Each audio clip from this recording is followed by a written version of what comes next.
Hello, it is 5:23 a.m. I have been up since 3:30 this morning. I originally had 4 classes online teaching English, but I had one cancellation, which would have been during this time, and then a student no-show. I usually only book the week ahead just because you if you cancel, you only have a certain amount of chances you can cancel without penalization, even 24 hours in advance. So I figure per week I can kind of see, okay, maybe this weekend I won't accept these classes that are booked on my schedule.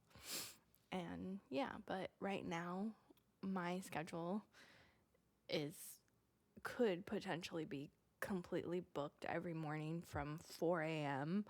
to about 5:30 a.m., which in China that is 16 hours ahead, so it's their evening time. It's about 8 in the evening, and so the weekends are really busy because the children don't have to go to school that next day. So I have a class. It'll be starting at, let me check. It'll be starting at 5:30, which is 5:30, 6:30, 7:30, 8:30, 9:30 p.m. in China. And this student is 14 years old. She's very mature. She's working on writing in the lesson. So I really like working with this student. So I'm excited to see her and see what she did over this last week, and she'll share her writing with me, and yay, that's exciting. So, but I also subbed in person in 2 classes this week. One was the school that I used to teach at, kindergarten, and I love that class. I love those students. I love that school. So that was really fun. And then yesterday I subbed a half day because I needed to get some sleep in the morning and kind of slow my day down, and at a school that I have not been to since subbing this time. And I was a little nervous just because you go into a school, you don't know anybody, you don't know how the students are, you don't know that class dynamic. And I was really, really lucky that day. It was, first of all, it was a half day, so I didn't start until 11:30, which is great. The kids have had lunch, they're all in a pretty good mood, but they were very upset that their teacher was leaving. One kid was crying hysterically, and there were 3 aides in the room, which is rare in a public school. And so they stayed, they took turns going in and out, and they were literally saints. Like, I could not have got through that day successfully without them. And the boy that was crying eventually warmed up to me and wanted to hold my hand and wanted to sit by me, and it was a fun day because the school earned sliming their principal. So they had an all-school assembly, and their principal got slime dumped on his head, which was hilarious. And the kindergartners were so excited. They were squirmy. They were happy. Then we went back to the class, and we had like this chunk of time where she said I could do 3 different choices, and I chose to do Play-Doh, and they could also color or draw in their notebook. And so I was walking around talking to some of the students and saying, hey, can you build this letter with your Play-Doh? Hey, can you build this word with your Play-Doh? And it was really a fun way to end the day. And this teacher has a lot of stuff in her classroom and said a few things I could do at the end of the day. And so I ended up organizing her lost and found, and hopefully she finds that helpful. I am not sure it will help her at all that I color coordinated her crayons that were all in the lost and found, but I really didn't know what else to do.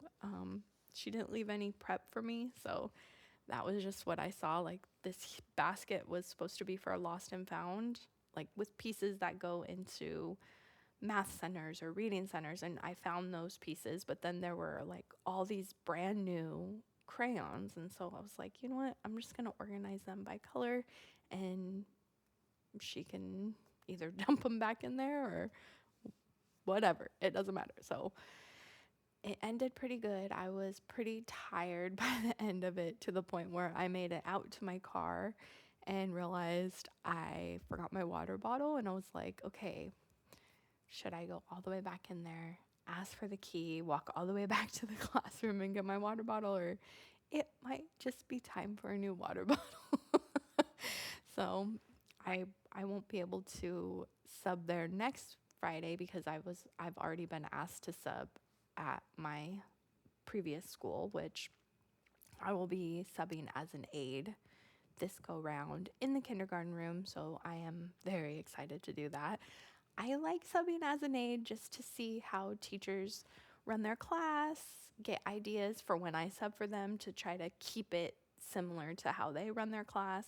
And also, it's fun just getting to know the kids on that level, going out to recess, doing recess duty, which normally teachers don't have to do that. So I look forward to that.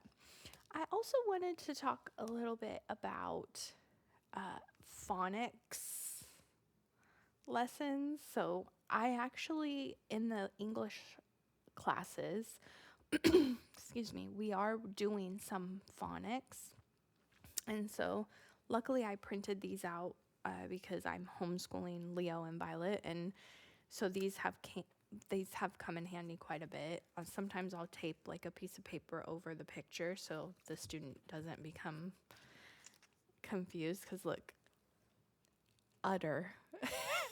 Imagine you don't speak English and your teacher's all showing you a cow and telling you, what sound does this make? That would be very confusing. So, yeah.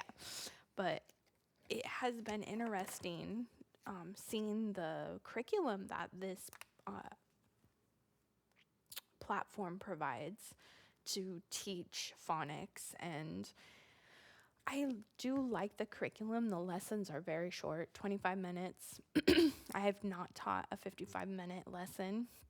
The 25-minute ones, it can go very fast. And the phonics are usually pretty short. There's a little spiel for the teacher to read and kind of go through. And we had an ending sound, an ending blend lesson today. And the student was very successful in saying the ending sound, underlining the letters that spell that sound, and it was a good lesson. And it started making me think about, as a parent, when you're trying to help your child be successful in reading, and maybe you don't know what phonics is, what does it mean? And so I was thinking, if people are interested, I would like to do a video and talk a little bit about phonemic awareness and phonics, and some just little strategies to use with your child at home, and things that I plan to do as a tutor. If you're unsure about my tutoring, I am available. I just opened up some booking times in March to do about a 15-minute consult and tell you all about what I can provide for your child, or if this is for you, I don't maybe, I don't know, and just kind of give you a rundown about what I do, and if you have any questions, and to help you set up a plan to help your child be successful in reading and writing and in foundational math skills. And so if you're interested in booking that time with me, it is free. I have 15 minutes set aside to do that. Please click the link below and visit my landing page and book a time with me. I would love to chat, and it is on Zoom. If you prefer in person and you are in Oregon, if you need my phone number, I have a flyer with my phone number on it, or if you already have a way to reach out to me, please don't hesitate and do that. And yeah, I look forward to posting more videos in the future. Thanks for watching.